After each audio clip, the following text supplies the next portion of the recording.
Oh,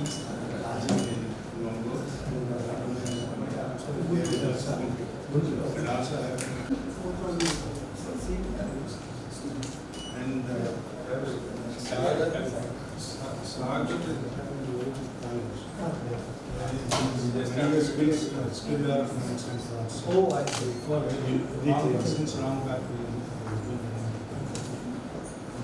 you are leading. Actually, whatever activities you do will inspire Amravati and help.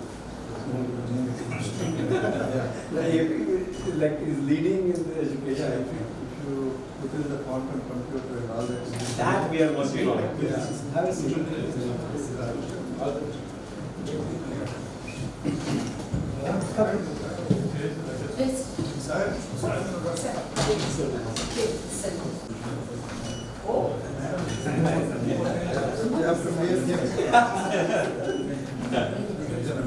It's so nice to see you.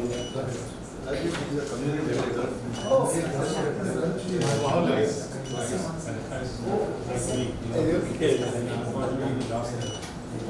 Next time. He's the kind of person who is very connected.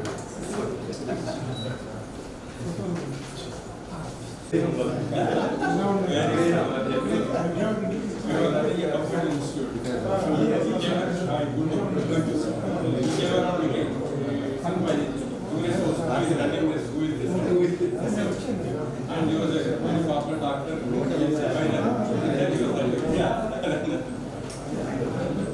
This one, right?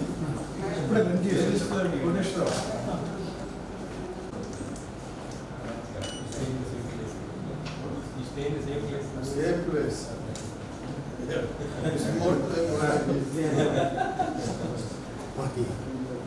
It's more than what I ever done.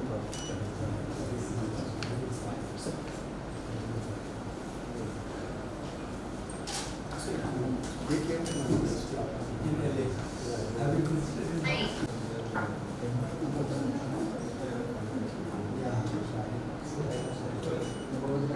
చెప్పు కింద receive పైకి వస్తాను Oh, Babu. He's Babu. I see.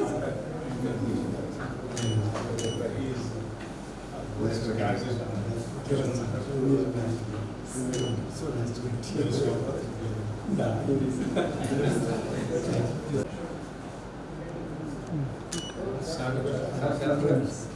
Sir ఒక్క sir sir వస్తుంది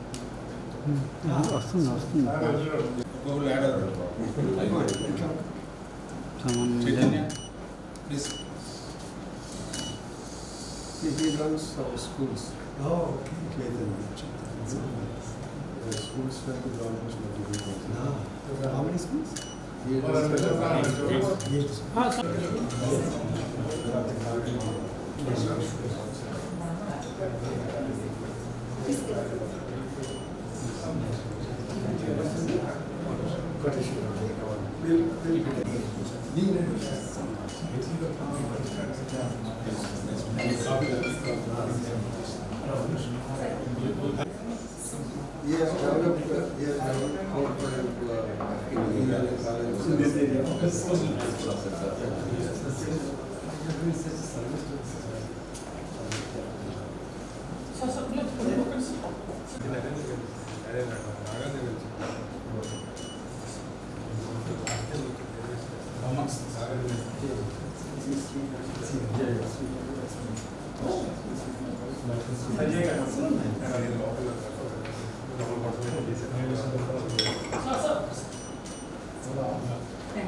Nice to meet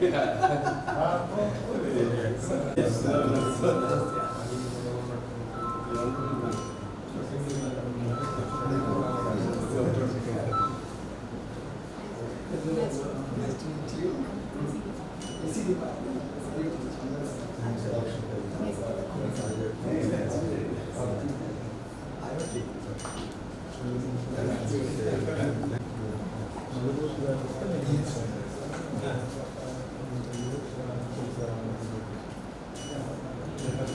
See you.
The video and the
Thank you.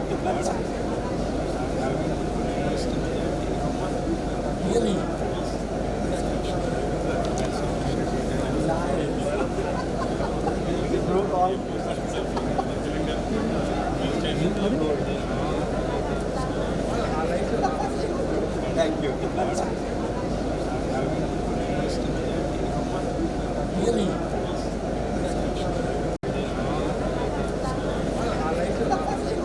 Thank you.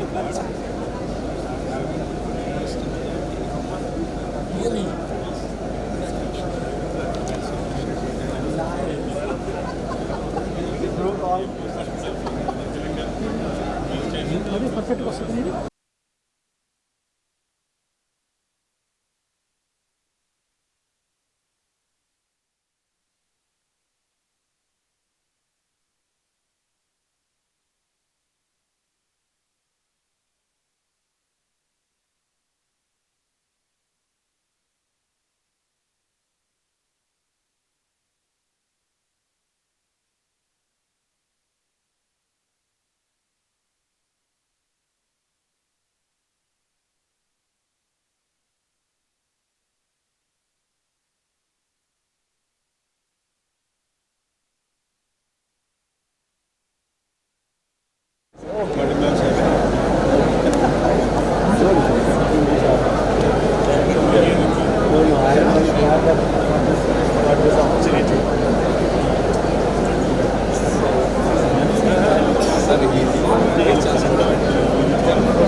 Madhumurthy Garu, Honorable Chairman, Andhra Pradesh State Council of Higher Education.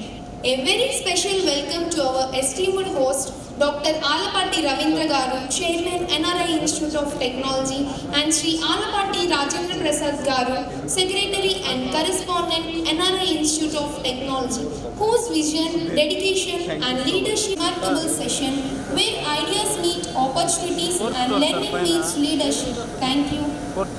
With grace and cultural elegance, we are pleased to present a classical welcome dance by P. Tejas.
Thank you, sir. We are also privileged to welcome our guest of honor, Professor K. Madhumurthy Garu, the chairman of APSCHE, to the dais. Please welcome, sir.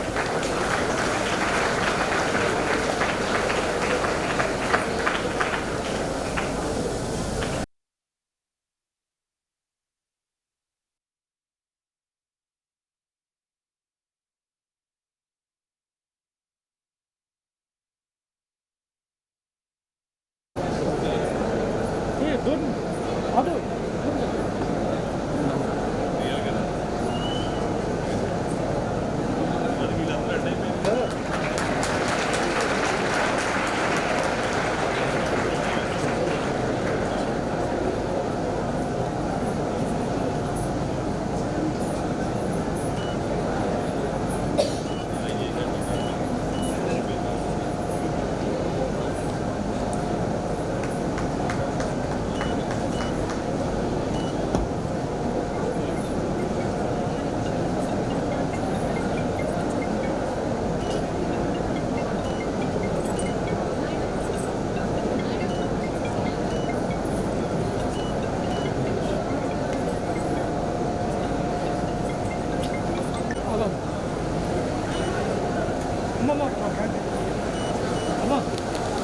Candle.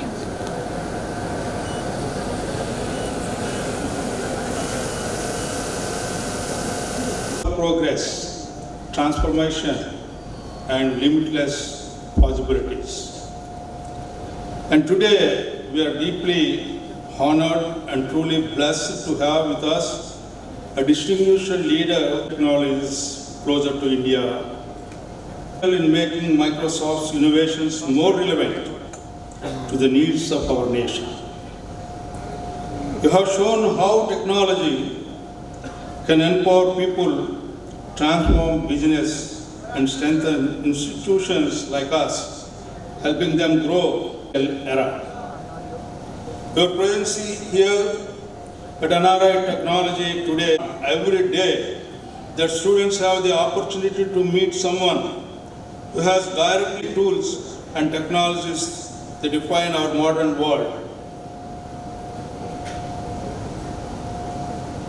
In today's fast-changing landscape, where technology is advancing at an unprecedented pace, India stands tall as one of the strongest adopters of innovation. We are equally privileged today to welcome our respected chairman of whose vision for enhancing the quality of higher education continues to shape the future of the academic institutions of our state. He's a great man. Our own chairman of NRI Institute of Technology, Dr. Ravindra Alapati, who born and brought up here and went to abroad, and now he to serve the education.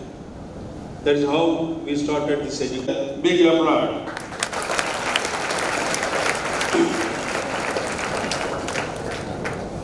With a noble vision of imparting quality education, how we established NRI architect, philosophical country in a different mode.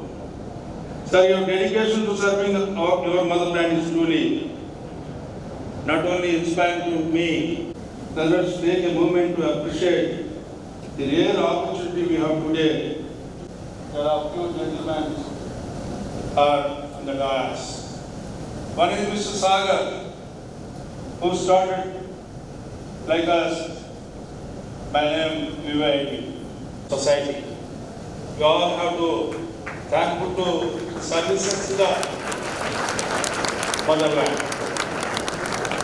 Apart from that, in every inch of my life, especially in politics, anyway, Kids Engineering College in my own district. Apart from that, there are Sanjay, who is the principal, and Executive Director, Mr. Sitaramaya, for helping this institution. Chairman of AP Higher Education, Madhumurthy Garu, and Ravindra Alapati Garu, and the dignitaries on the dais, and our dear students. Let's make the most of this. Thank you to everyone, to everybody.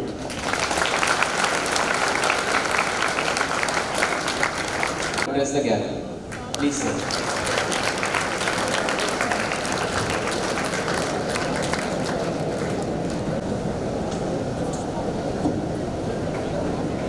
Good morning to all of you. My beloved children, he is also a professor, so he is a thoroughbred professor. And Sagar Garu, he and I, from now, Amravati will be one of the biggest cities in the world, not in the nation, but in the world. And Rajiv Kumar Garu, all. Now, I just don't want to take more time, but a brief thing. The land we are sitting and standing is a bastion of rural agricultural economy. This is being rewritten or rewriting innovations, eradicating the poverty and providing a better life for the next generation. To go into a little bit of personal, outside of work, I was told that I am not a technologist. My brother, who is a politician, has described technology in detail and Development Center, Hyderabad. Sri Alapati Ravindra Garu, Sri Alapati Rajendra Prasad Garu, Vidyasagar Garu, Subbarao Garu, other dignitaries on the dais, off the dais, faculty members, dear student friends. It's a great day today to have such stalwarts all gathered here. Educationists who have been promoting the act of philanthropy. In addition to affording us an opportunity to make our careers, particularly in such changing times. As we all understand, things have been changing at a rapid pace, and technology has been transforming every aspect of life. The way we teach, the way we learn, the way we live, work and network, all things have been changing.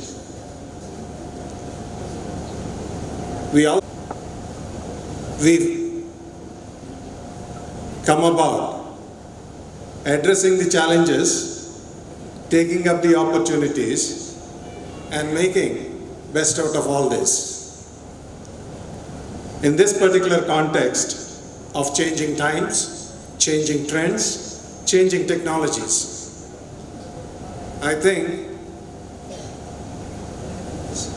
we as learners, lifelong learners, be it students, faculty, or the administrators, we all have the responsibility to understand what's happening and what is likely to happen, to bring those changes that would make us future ready.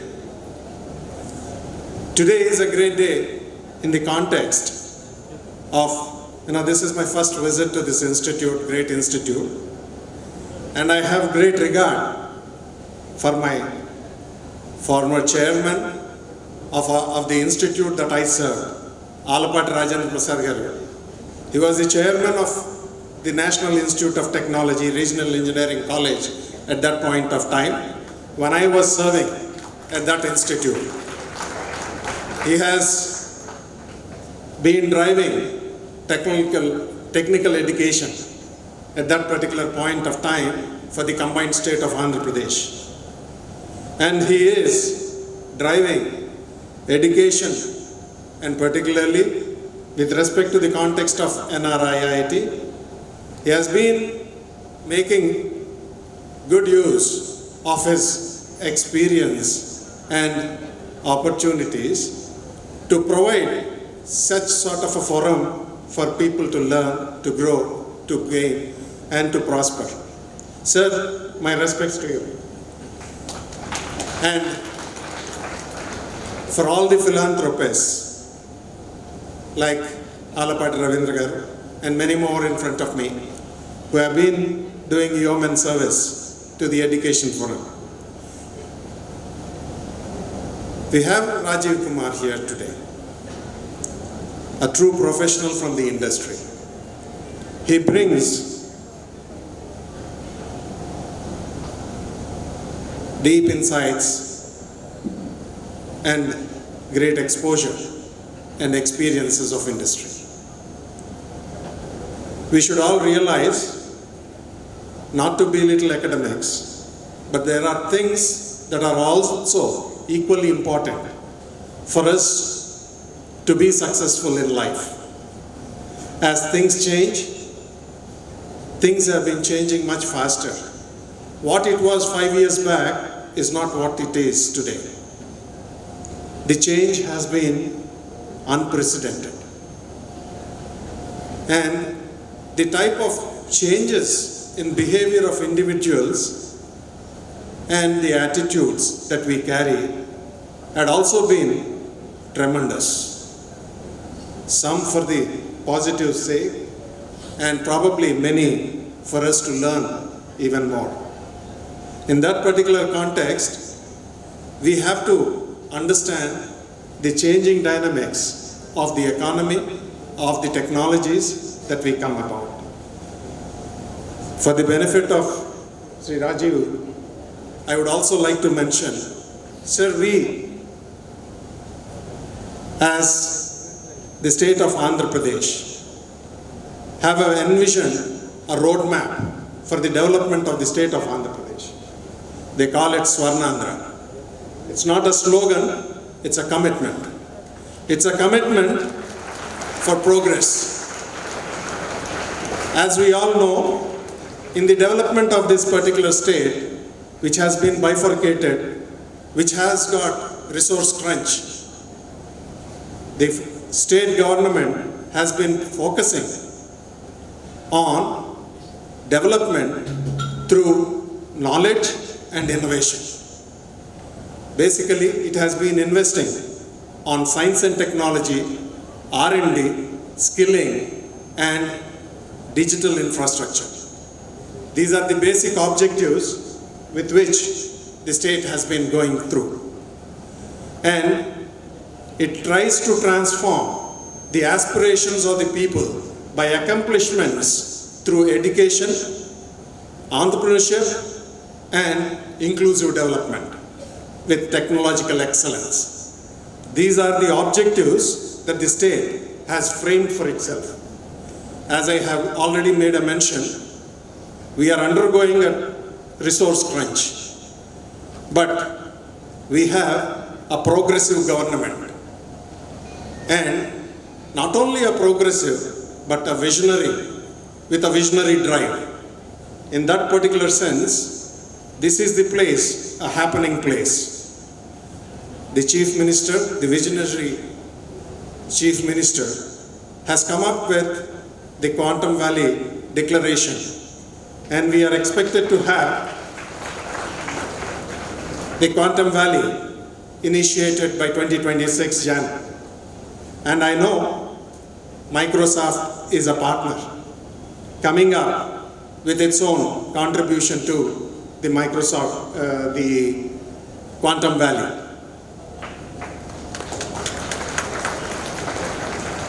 As part of the education system. All the technical educational institutions have now taken up the responsibility of preparing those professionals into quantum technologies. Quantum has been heard of, but not many have known what quantum technology happens to be. Until recently, when our Honorable Chief Minister has come up with the declaration, now it's a street talk here in Andhra Pradesh. We have been able to come up training our faculty, almost 700 of them, on quantum technologies. We have also been able to come up in our curriculum revision to introduce quantum as minor subjects, trying to prepare or train ourselves on various activities. In fact, the hackathon that we have conducted on quantum technologies has imbibed a lot of enthusiasm on all campuses. There are about 3,000 teams that have participated with more than 20,000 people exposed to quantum technologies. Students have never been taught what quantum is. It was self-learning that brought them to address 10 problem statements that have been prepared. The service that is being rendered by these technical institutions could be understood by the type of preparation that they are offering to the students, the encouragement that they provide. Sir, I bring to your notice that we look forward to several such initiatives where now Wiser is helping us to train some more. From 5th of November, there's a free program commencing on quantum technologies. I bring to the notice of all here, faculty as well as students, please enroll yourself for this program being offered by Wiser. Wiser stands for Washington Institute of STEM, and so please go ahead registering for this program. There is also a program being planned from NPTEL and SWAYAM in the month of January. By the time of March 2026, we need Algorithm Zoo. A similar sort of a portal is being planned, which would be launched very soon. Sir, in this particular context, your presence here today addressing a very relevant topic of the technological trends and to prepare the future-ready students would be so very relevant to give insight to what is more necessary and what education is to be imbibed in these youngsters. So this has a very relevant aspect of not only initiating several collaborative mechanisms, but also to have a major role of thrust on areas that we need to focus and prepare so that Andhra Pradesh would be a leading factor in all courses of development as we had been known for software development. Imagine this world without Microsoft, not even this speech. Indeed, this speech is drafted by data obtained from Microsoft Bing Search in a Microsoft Edge browser with the help of Copilot and drafted in Microsoft Word and printed using Microsoft Print. Perhaps imagining a world without Microsoft is like trying to imagine a world without the widespread influence of technology. Building on foundation laid by Bill Gates to Rajiv Kumar wings. From Microsoft evolved with ease, from code to cloud, from Office to 365, from Microsoft Windows to today's Azure Sky, and from software license to cloud subscriptions. We cordially invite Mr. Rajiv Kumar Garu to share his insights and expertise on latest innovations.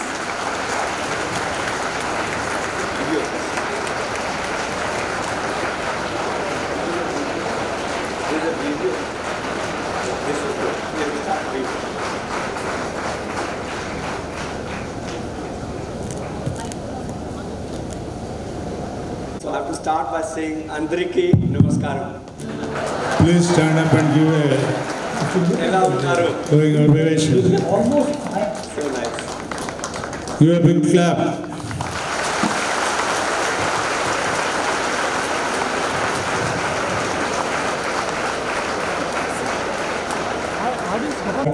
In Kaizala is designed to get your work done in an unstructured chat-like interface, and that is the aha.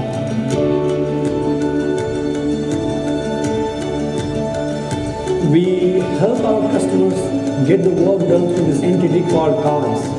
The cards are nothing but mini applications. And the best part is you don't have to download it, you don't have to install it, you don't need to uninstall it.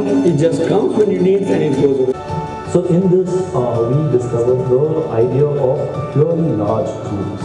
We started asking ourselves, what does it mean? The unique answer we came up with here was group of groups. When you build such a large group, one of the risks is that it becomes... That's when I was driving from Vijayawada to here, I could almost feel I was back home because I've crossed so many small villages, very rural setting. The place I was born did not have water, did not have electricity. I grew up in a small village in a farm. It just happened that I was in a school, there was a good school. See how education changes life? I happened to be born in a city, in a small village that had a school called St. Xavier's. I went there, class 10, my father gut said, maybe you should go to Calcutta St. Xavier's. I ended up in Calcutta St. Xavier's. There, I found a balanced life. I came back to India to meditate actually, not to work. But I found time because me and my wife thought in India we'll get time, so we do meditate. We continue to learn. I'm learning tabla. I can play it on bhajans. That was my goal. I have 2 daughters and 1 wife. Good problem to have. That's the right numbers. So that I love traveling. Travel to almost 28 countries in the world. And 7th continent I'm going in December in the South Pole. This December, so I'll go on 7th. And then for health, I do yoga and cycling. I just thought I put that in perspective so that the rest of the talk will tie to who I am. So if you look at the world, last 1,000 years, and you look at the growth of how the world changed, transformed, for the first 500 years, not much transformation, because it was very locked world. There was no technology. The first big technology that unlocked power of human being was printing press. AI is very similar to printing press, by the way, and I'll tell you how. When printing press happened, you could take knowledge and print it and send it to other places. Otherwise, before printing press, you have to be born in the city where that person knows the knowledge and transfer that, or you have to travel. So that was the first unlock. So you see the GDP went from 0.4 to 1x, and then as the last 50 years, probably my life, probably have seen the maximum amount of innovation. Right from, electricity and steam engine, that happened before I was born. But a lot of it is in the last 50 years, I'll talk about that. But the more technology happened, the more GDP grew. In fact, if you look at the next slide, India benefited because of the third revolution. The first revolution was about industrialization, where people went from building things at home at small scale to large scale. They used steam engine, they used machines powered by physical power. But then the second industrial revolution happened when the electricity was born, where we could actually take a machine and automate it. It could run 24/7. And the third one happened with the silicon, with the computer science coming in, which was in 70s and 80s and 90s and 2000, last 50 years. And that, if you look at the next slide, go to the next slide. If you look at India, this is India's GDP. When I came back to India in 2003, after working there for 15 years, the GDP was about 700 billion. That's it. Now there are people who have that much money, 1%, close to that. And in the last 20 years, our GDP has gone from 700 billion to almost 4 trillion. So thanks to our and all the our leaders, country leaders who have really transformed the country, but there's only one technology that has changed India's perception in the world, and that's IT. So I just wanted to make sure that you understand the power of one technology changing what my knowledge of computer science. I'll talk some more later, but let me just keep going. The last one I'm going to talk about is AI. AI is actually an extension of software, because it's just a different kind of software. This is not a software that runs on CPU, it runs on GPU. It's a software that knows, it basically has learned from us through data. So I'm going to talk about in detail a little bit color of what AI is in very simple terms, so that you understand what is going to change. After AI, it will be quantum. We are working on that. But the next generation, the next 30 years is really about AI, 25 to 30 years. And quantum will come, it will slowly grow up, but AI is here and now. So what makes AI more interesting? Let me talk about that. Let's go to the next slide. So I'm going to talk about generative AI in a moment, and I'll also talk about what does it take for you to capitalize on that. How can you take advantage of the new technology? That's the rest of the speech. So this AI is actually a profound technology. I have been in this for almost 30 years. When I joined Microsoft in 1992, the PC wasn't very popular, by the way. It was, if you're aware, Windows 3.0 had just shipped in 91. It was not very successful. It was really in 92 when we shipped with 3.1 that it took off. So it was a PC era in 1990s. Then came the dot-com boom, the internet, in 2000. From internet came 2007. From that came the cloud in 2015. So these are the technologies. It's as simple as three things. Number one thing is AI. First time ever in the history of mankind, AI understands us. Till AI, this generative AI was born, we had to understand AI. We had to understand technology. We had to understand what command to put. My mom, my sister could never do it. First time ever, the software understands human being. You can talk in your language and it can respond in any language you want. That's the number one difference. The second is, it has reasoning engine. Reasoning engine meaning, let me just go to each slide. And then the memory, it will learn who you are. So the first one is, go to the universal interface. Go back, one line. Yeah, this one. This, as I was saying, basically, you can talk to any language and it will understand you. You can say, I will talk in Hindi, you respond in English. It will do that. Anything, and it can actually have a conversation.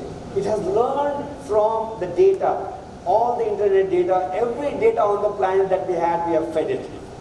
It takes almost 6 months to teach. It's like kids. It learns from us. Kids learn from us, right? We tell them, don't do this, do this. This is how you speak, this is how not. That's what we have done to the computer now. So that's why computer can understand, when you say something, it understands what you're saying and respond. Sometimes it makes mistake, by the way. Kids also make mistakes. This is only 2-year-old, by the way. Imagine what will happen in 20 years. So it will really get better. So that's number one. Number two is a reasoning engine. It can reason.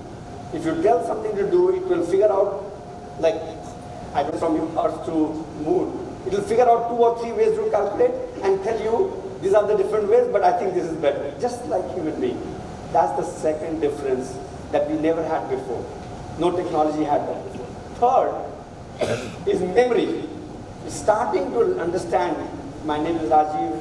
I live in Hyderabad. Sometimes I visit in Seattle. So when I say, tell me the best, whatever your favorite food is, MLA dosa or whatever it is, knowing where I am, it will tell me. It knows that I like this kind of food. It knows I am in Seattle right now, and it will tell me Seattle address, not Hyderabad address. But when I'm traveling to Vijayawada or to Guntur, it will tell me, it knows I'm in Guntur. He will tell, the system will tell the Guntur addresses to go to. Sankaralaya, right? Okay. Now, it is absolutely having impact on everything. Education. There are teachers who are taking an education institute like this. You can actually, of course, as a student, you can ask all the answers. But teachers can also figure out all the questions for you to be able to, so that they can create the question paper, for example. The education will change dramatically because now this AI can teach you the way you know how to learn. It will understand how much you know, what mistakes you have made in the past, and it will help you. Healthcare. Being able to, I know, my friend Dr. Ravi will tell me that you can't replace doctors, and I agree, we can't replace doctors, but it will assist doctors. It will look at all the data and tell, this may be wrong. So it is assisting and making the diagnosis more precise. You take any, like we are working with Andhra Pradesh government, with UP government to advise farmers how the soil quality is. Are you understanding too fast? Is good? Okay. We are working so that we can tell farmers what to sow. Depending on what we know about the rain will happen or not happen, the quality of the moistness of the soil, we advise the farmers to be able to get better crop, you know. So there is lot of, every aspect of human being will get impacted with AI, let me tell you that. Every aspect. Okay, so that's very profound. I just wanted to summarize what I said before. Basically, in my own short life of 30 years, many action points have come. PC, followed by internet, followed by mobile, then cloud, and now AI, and then it will be quantum. But quantum is next. I think AI is here and now. Okay? The question is, you will ask, the question is, what do you do? Because anything you learn will be obsolete in 10 years. So the question is not what you know, but what you are. Who do you need to be to succeed in the next 20, 30, 40 years? That's your question.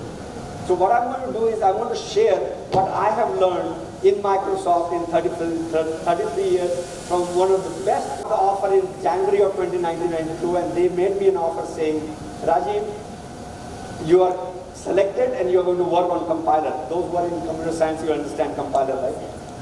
And I called them back and said, I don't know anything about compiler. In fact, I think I'm scared of compiler because the compiler class, I did not do well. And that lady, that recruiter said something that changed my life. She said, Rajiv, we don't hire people for what you know, but we think that you can know. See, that's profound. It's not what you know, it's about what you can know. And you know, I worked on the compiler for 9 years. 12 of my 25 patents in compiler. So, my point is, if you put your effort, you will learn it. Anyway, I meet Dennis Kennedy that day, save his soul. He is no longer there. He passed away in COVID. One of the best leaders I have worked for personally. So, on June 29th, he takes me around. The Microsoft was a small company, but it's a startup, like 4,000 people. I am just, people were saying, why are you joining Microsoft? It's such a small company.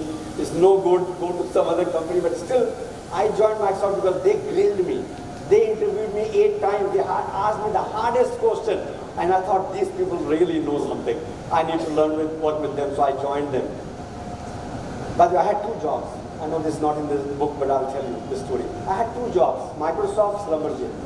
Oil company, $60,000 a year. Microsoft, $29,000 a year.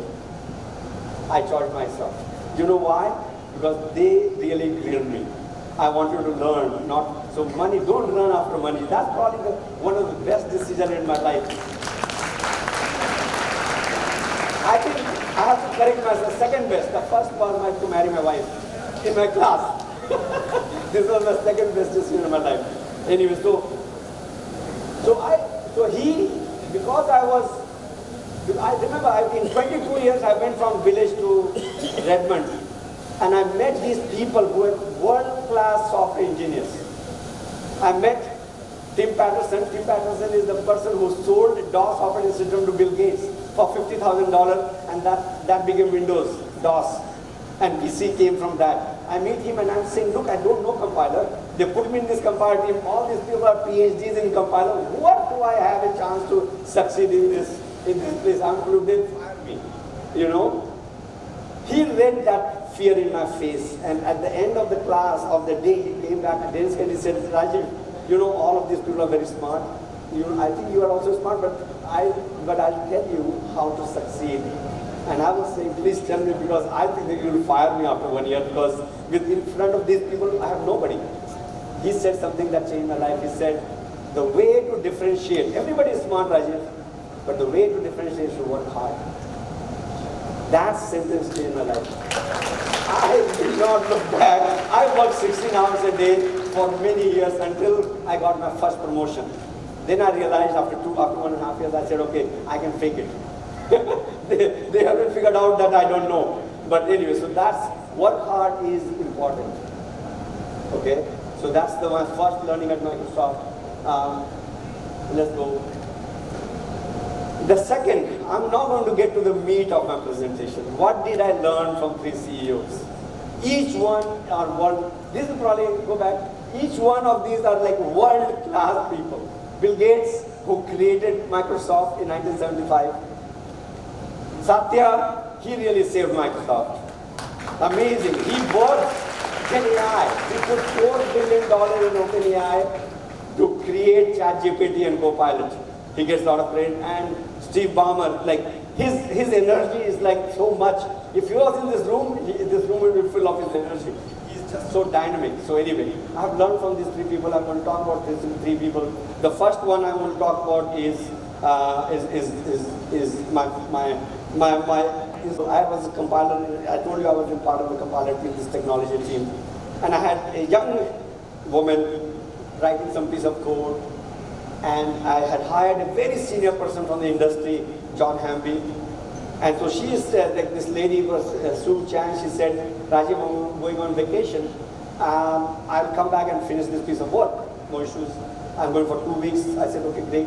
I told John, the other person that she was working on this part, he said, I know this area, I'll do it. So I told, on Friday, I tell Sue, look, you go, have fun, you deserve to take a break, 2 weeks, have fun, but John is going to finish this project, and you can come back. She said, no, don't do that, I'll come back and finish. And I just took it casually, and she went, and John finished the project, he checked it in, and everything was fine. She comes on Monday, and Monday evening, she comes to my room very mad, saying, why did you let him do this piece of work? It's my work, I should do it. And I said, who cares? Let him do it. No, Rajiv, it was pride for her. She said, look, I already told you, I'm going to do it, and I want to do it. He should not do this. I'm going to check, I'm going to remove everything he's done, and I'm going to redo it. I go to John Hamlin. I said, John, she's really upset.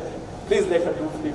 And he said, I'm the most senior technologist in the world. You don't trust me? I said, John, but she's very upset. He said, okay, so you don't trust me then. I go back to Sue, saying, look, he's saying that he's a senior leader, you can't remove his stuff. She says, nothing doing, I'm going to redo it. I don't know what to say to whom. I was really in a bind. Do you see that? Both are right. What do I say? God's grace. Bill Gates writes a mail to everybody in Microsoft saying how to make good decisions. And I read there, he says many things. He says, it's already done, I'm going to redo it. I just didn't know at that point that I could go tell John, and this is my goal, and because of this I'm making this decision. See? So one of my, very early in my career, in the beginning of my management career, I learned to make good decisions. And good decisions requires, I later figured out why the hell I can't make decisions. You know what? I'm from a village, many of you probably have the same issue. When in small villages, when there is Diwali, or the mother and father will say, okay, eat this because you like it, wear this clothes. when you grow up to 25, marry this person, where do you make decisions? We don't get to make decisions. So, get the data, avoid analysis paralysis, but you have to develop that competency of making good decisions. Your decision changes everything. Okay? One decision can change your life. So anyway, so that, like I remember the day he was retiring, they had invited some people for his going a fairway dinner, and I was there. He was there, and I asked, oh, so you are quitting Microsoft, you want to do this philanthropy, you have a lot of money, so you spend the money. And he said he did not talk about money at all. What he talked was very phenomenal thing. He said, Rajiv, I've looked at all the data in the world, and there is 3 or 4 diseases that kills the early on, and those diseases are TB, HIV, malaria, all the disease that is outside of developed countries. Because if it was developed countries, they would have invented, they would have figured out a cure. But all these issues are the Africa and Asia problem, so I'm going to work on those issues. I'm going to go invent technology that can invent the medicine to solve this. See, what he was thinking is not short term, I have money and I'm going to distribute money, nothing like that. It was about long term. In long term, how do I have impact on the planet? That is something that you have to develop. And I think that I see that long term thinking here, by the way. You really are thinking long term of how to create universities that will change the state and the place. This is reflective of what Alapati, Ravi Garu and Rajendra Garu is doing. So a lot of. Then the last one is taking risk. You have to take some risk. I remember, and I'll make it short in the interest of time. When we were Windows was successful in 1995, 96. We were going from 16-bit to 32-bit. The whole world did not know whether this transition will really happen from 16-bit computer to 32-bit computer. But Bill Gates took the risk of betting the whole company on that we are only going to develop 32 bits.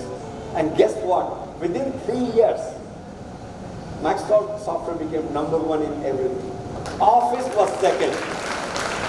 Lotus 150 was #1. WordPerfect was #1. And we just took over because he took the risk that the world is going to change and we have to capitalize on that change. So those are the 3 learnings from Bill Gates. He was our sales leader, high energy. If you meet him, he's big, he has this personality, this persona, presence, and great at networking because, of course, being a salesperson, you know how to make. So the 3 things I learned is having a presence. Let me tell you the story of my presence. See, I come from a very small place, right, village. If you go to the, in 1999, I became manager. In 2001, I became general manager. They promoted me quickly. And I remember going to these meetings. I would say something. And remember, I was Indian. I was in US that time, by the way. They're all white people. And there are some Indians. Right now, it's like a lot of Indians. That time, it was a lot less. And that time, my manager was Kavi Singh. So I started getting this issue that when I talk, people don't listen. So I go to Kavi's office, Kavi Singh, because he was Indian, I could talk more freely. I said, Kavi, what's wrong? This morning, I was in this meeting, I said something, nobody listened. Andrew said exactly the same thing, and everybody said, that's a great idea. What's wrong? And he said, yeah, I noticed that. I said, tell me why? And he says, you have no presence. I said, what do you mean I have no presence? He said, when you come in the room, nobody notices. When you sit there, nobody really cares. When you say nobody really is listening, I said, how do I fix it? And he said, I don't know. I said, okay, that's very helpful. You tell me I have a problem and you don't tell me the solution.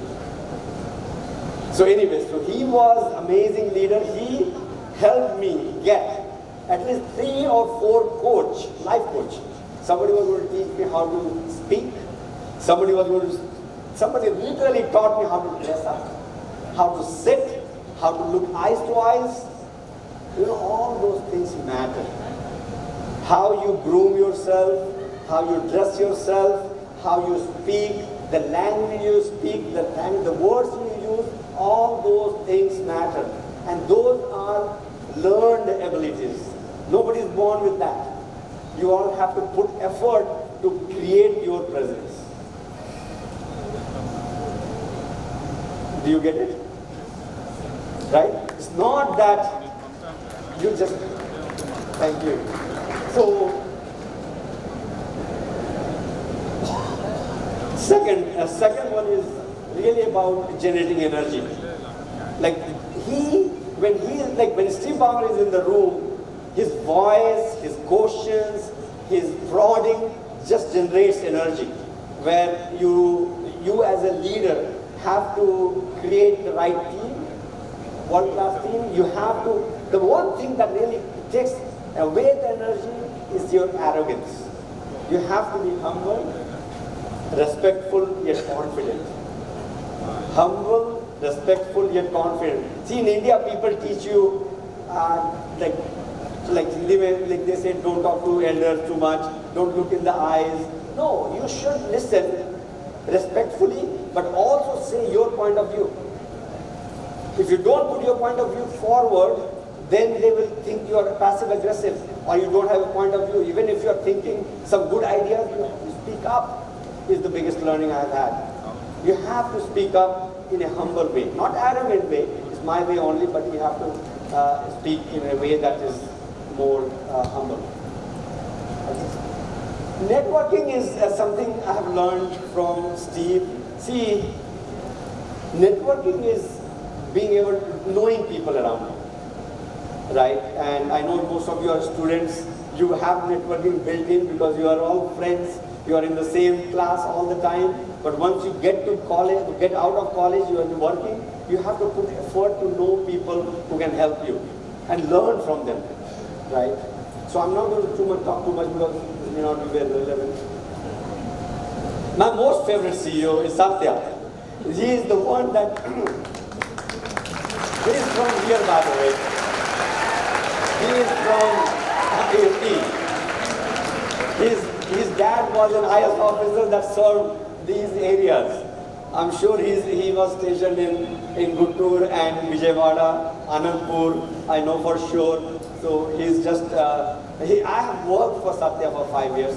I came to India because he said, maybe you should go and check out India and see if there is something we can do there. And 20 years back, and I think now rest is history. India is the second largest Microsoft presence outside of Seattle. So that is, and most of it is under in Ghana. So that is what I learned from communication.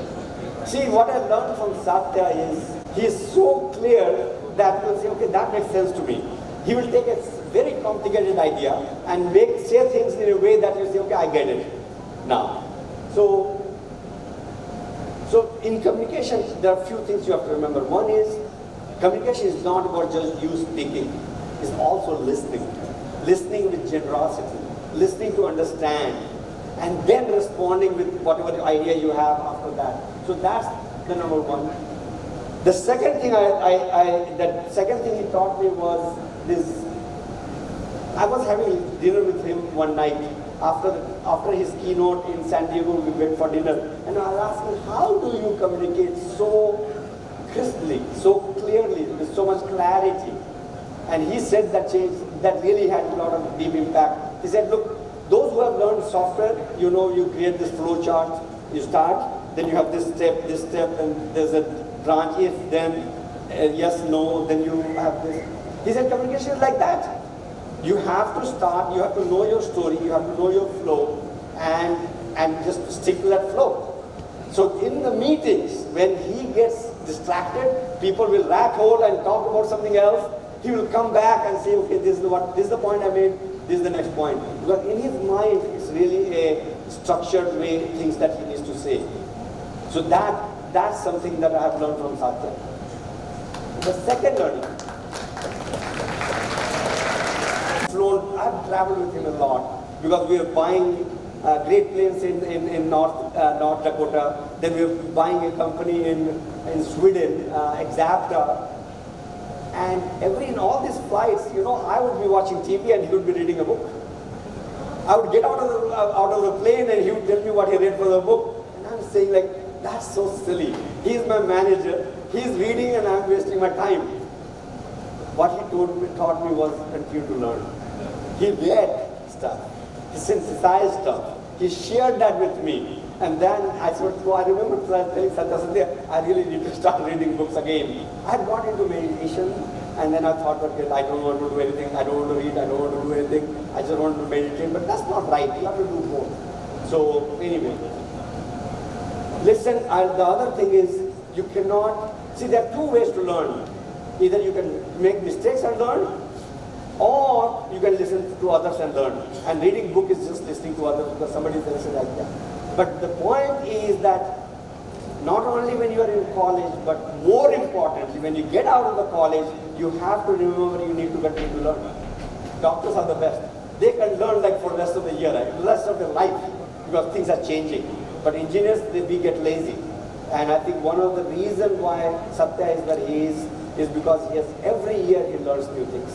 He takes classes. Even now, he'll read stuff, he'll listen to podcasts, right? And that's something that I've learned from him. Creating clarity. See, this is an ability which is not easy, but something that differentiates a good leader. Things will be complex. And your idea, your goal is to take complex things and make it simpler. Not make it complicated. Make it simple by removing variables, by making assumptions, and then being able to communicate with your friends or your peers in company. So that's the final thing that I've learned from Satya is to ability to create clarity given a situation. I'm going to now, I hope I have time. Yeah. What I'm going to do is I'm going to talk about, see, this was all professional life. I'm going to share 3 learnings of my own learning. What I have learned independent of anybody else. The first, I think, is not only work hard, I said, but also balance your life. You know, you have to find time for everything that you care about. When I was coming to India, 3 things I'm going to talk about is work-life balance, grit, and fearlessness. Those are my 3 learnings. Work-life balance is interesting because if you go, next slide. See, when I go to IIT, like any IIT, any college, you know what people ask before joining Microsoft? They ask, how much money will you give me? Based on the money I'm going to, it's like you'll get day 0, day 1, day 2, day 3 in college. Then they say, what is the work you are going to give me? Money might be same, Microsoft, Google, but is it AI work, is it this work or that work, program management or developers? The third, so when you're 22-year-old, your priority is money first, then your work, quality of work, then your family, and then when your mother or father says, do some puja and stuff, then you spend some time on self-actualization or self-realization. So that is the order when you are young, when most of the kids are there, that probably resonates with you. But I asked my father, he was 88 years when he passed away. In 80s, I asked him, should I give you money? He said, no.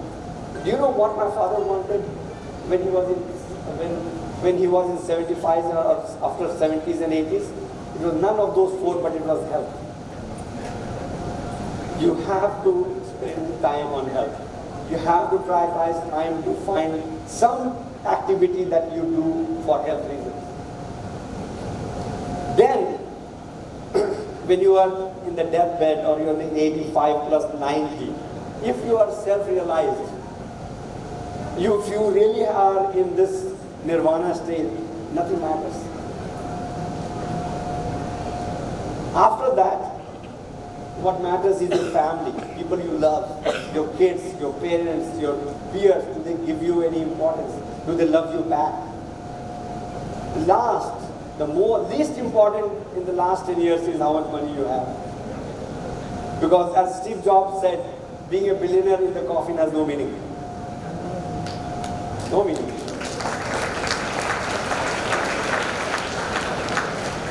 You know, that clarity brought me back to India. People say, when I came back to India, people said, oh, he must be a failure. They pushed me out, he came to India back. Because in 2003, who comes to India? They all want to go to US. But but what brought me back, as I said, is really to find time to meditate. I'll also tell you, I don't know if we are too young, but people have midlife crisis. You know why midlife crisis is there? It's because they are stuck in the prioritization of 20 years old. And in US, what do? They buy new cars. They get new wife, new husband. Because they are still living in the age of 22, by the way. If they had the clarity that I have moved on and I'm going towards like 80, they will know that the prioritization has changed. So that clarity of life, you have to put the whole life in perspective. I think people in the front understand this far more than the back, but one day you will get it. All right? Okay, so next one is, I think is great. Life is never smooth. I've seen that. I've seen probably a dozen billionaires. I've worked with a dozen billionaires. All these people that I talk about, they're all billionaires, by the way. Whether it's Steve Ballmer or Bill or Satya, I've seen them close. It's not that their life was simple and easy and they always succeeded. They had bad days, they had good days. Grit, the definition of grit is you fail, you don't fall and give up, but you fall and you get up and learn what you learned, had to learn from that failure, and you try again with a new learning. And you fail and learn and fail and learn and finally you'll succeed. Nobody succeeds in first time, let me tell you that. And my best quote is Michael Jordan. Michael Jordan is a basketball player, a billionaire by playing basketball. When he was in class 7 or 8, he was kicked out of the basketball game from his class. Because he said, like they said, we don't want you in my team, you are no good. He worked and worked and worked, and look at his quote, he says, I missed more than 9,000 shots in my career. I lost almost 300 games where I could have done a shot and won. I failed and failed and failed again, and that's why I succeeded. That's what we have to remember. And my last learning is be fearless. Not be reckless. Fearless doesn't mean you do random things and kill yourself. Fearless means if you believe in something, you got to do that in spite of the high chance of failure. In fact, most of the time when you're deciding, when you have to make a decision, there are simple ways to do it, there's a hard way to do it. A lot of time what starts as simple becomes very difficult. What appears very hard becomes simple. You have to be fearless to take the path that you believe is right and then work on it. I had to teach. It took me 2 or 3 years to become fearless. In Microsoft, we are very email culture. So when we send email, we are afraid if I send email, what will people think? We call them fake mail. We just let you have like dash 3 people. I used to be fearful. I would not send those mails. But now I have become more comfortable because I tell myself, hey, if I was fearless, will I say this? If the answer is yes, I'll just say it. Because in the end, if you say the right thing with confidence, but with humbleness and respect, respectful, I think it turns around. The last one, the last is this. I've talked a lot, but I'll tell you, all these things become easy if you practice mindfulness. Thank you so much. Thank you so much.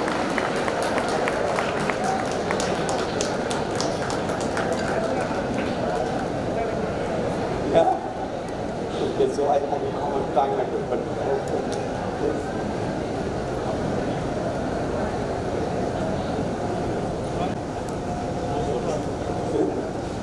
Sitaramaya garu, Tilak garu.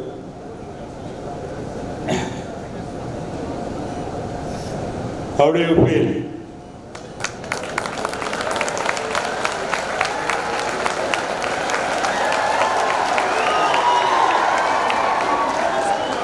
Speeches. But this speech, that's how we make out and made out.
Very slowly మీ అందరినీ కలిసి వెళ్తారు.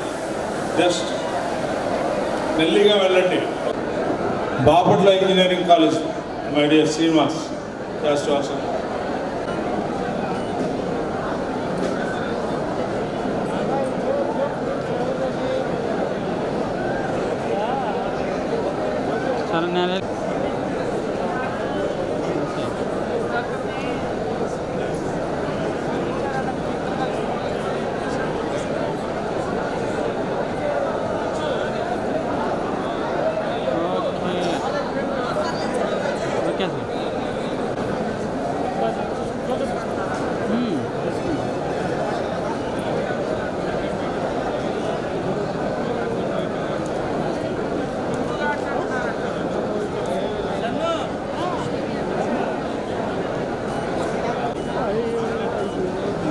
Side करना रहा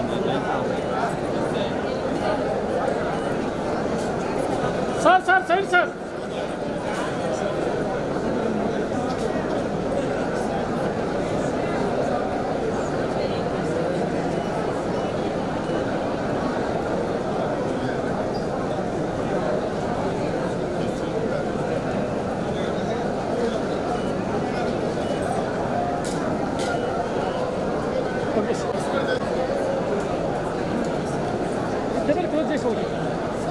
door కిందకి రాలి ఉండాలి. వెళ్ళిపో కిందకి చెప్పు.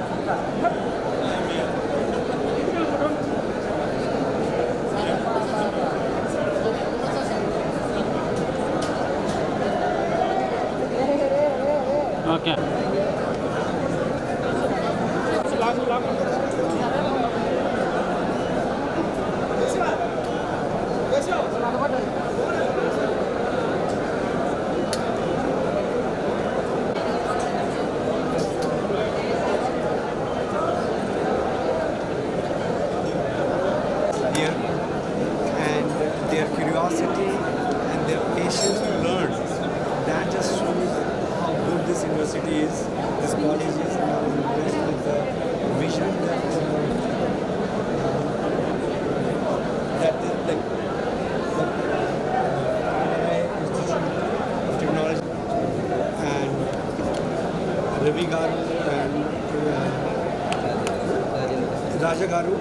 they are doing something that is just heartwarming because they are changing the country by educating students and kids from nearby villages.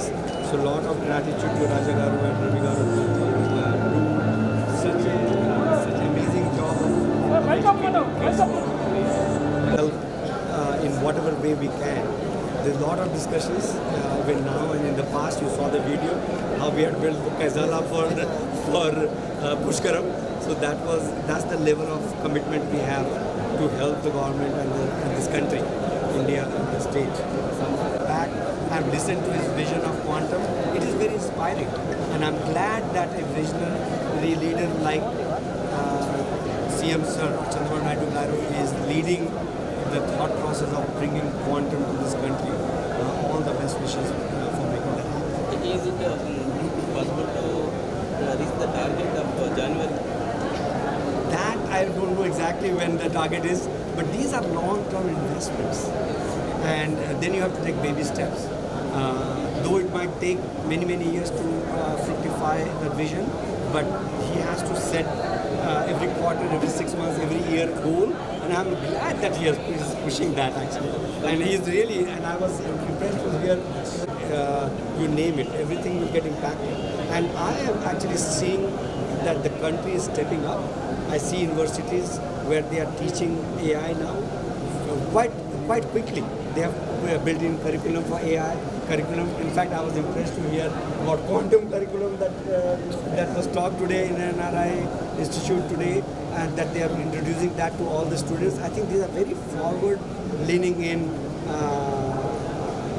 steps that will keep the country on the forefront. Of course, people talk about the challenges. There will be challenges. Like, look, every technology comes with benefits and theoretical. These people can make say, hey, this is not good, that's not good. But in the net, it is really a transformative technology that we have to leverage and to make our country better. Look at how India has improved. Or starting from Hyderabad, because I was in Hyderabad, from Telangana, AP, that one AP, like they did things that every state is doing. Right? One more development in Andhra Pradesh, particularly in India. ఎందుకంటే ఈరోజు ఉన్నటువంటి కళాశాలలో చదువుతున్నటువంటి విద్యార్థులు ఇలాంటి గొప్ప వ్యక్తులు వచ్చి వారి యొక్క స్వీయ అనుభవాన్ని అదేవిధంగా సాంకేతిక పరంగా ఎప్పుడైతే చెప్తూ ఉన్నారో అది ఎంతోమంది మీద ప్రభావం చూపిస్తూ ఉంటుంది. Even those who are not having the knowledge about the technology also inspired ఉంది. ఆ రకంగా ఈ రోజున ఎవరికైనా సరే అందరికీ కూడా అందుబాటులో ఉండే ఏ రకంగా ఉండబోతుంది, ఏ రకంగా క్వాంటమ్ టెక్నాలజీ ఉండబోతుంది, ఏ రకంగా పీసీ నుంచి ఏ రకంగా ట్రాన్స్ఫర్ అయింది.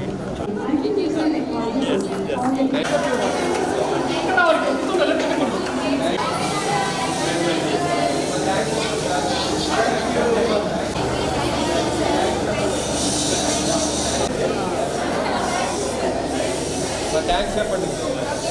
మీకు కూడా థ్యాంక్స్.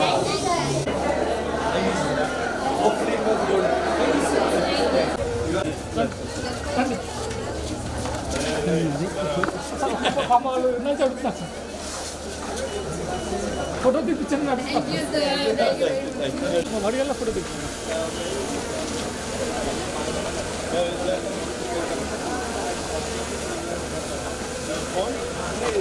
పక్కన పెద్ద తాత నువ్వు ఇటు వచ్చి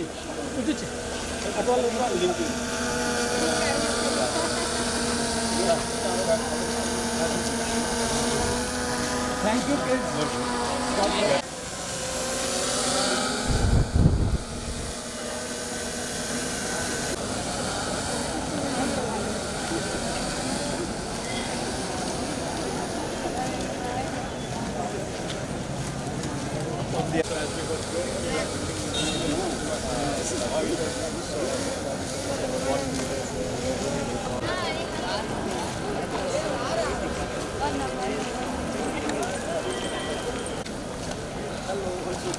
They were in some other hall. Huh?